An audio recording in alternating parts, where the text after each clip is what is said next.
Russian airstrikes pound Kiev and its surrounds, turning homes into rubble. We were hidden in the basement, and in the morning it flew to us. In the 7 days since Russia invaded Ukraine, the UN says at least 752 civilians have been killed. Ukraine says that number exceeds 2,000. I'm on the subway now and it's terrible how many kids are there. And thank you that so many countries can hear us and support us. I hope all this violence and cruelness ends soon. The number of Russian deaths is also disputed. Russia says there's been just under 500 casualties. Ukraine says it's killed nearly 9,000 and captured hundreds more. Ukraine doesn't want to be covered by the dead bodies of soldiers.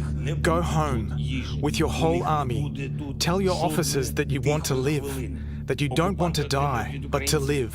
While they can't be verified, videos purport to show captured soldiers weeping as they call family back home.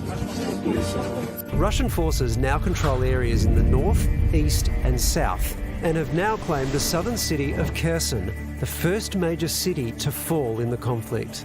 Civilian infrastructure, critical infrastructure and public transport work as usual. There is no shortage of groceries or staple goods. The shelves are empty. There are hundreds of people standing in the queue. It's not the same city that I have lived for like for 1.5 years. It's different.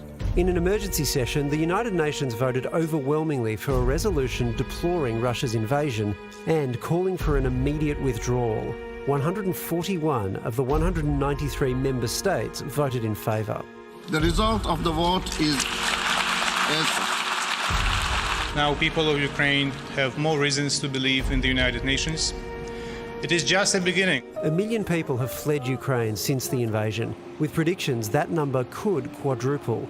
Many have crossed the border into Poland, where they can then travel to other countries. Trains of Ukrainians greeted by Germans at a Berlin train station. On the right side, there's like thousands of people from Berlin offering place to stay.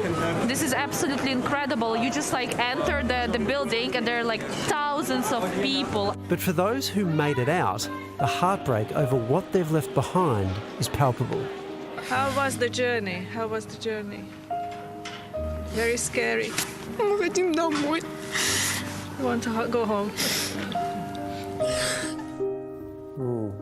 It's the sentiment of so many, I'm sure. Yeah, that scene at the train station. Yeah. It's wonderful to see, but the heartbreaking stories that they must be hearing. Not since probably Syria, I think, had we seen anything like that. Some news just in, by the way. Russian and Belarusian athletes have now been banned from the Winter Paralympic Games. So they can't compete at all, not just under their nation's flag, they can't compete as their own athletes at all, they can't go. So this is a big about-face. 24 hours ago that wasn't the case. And of course this follows on similar sorts of moves from FIFA in the world of soccer and UEFA. So the sporting world seems to be really moving as well. Isn't that fascinating? In this situation. Yeah, powerful.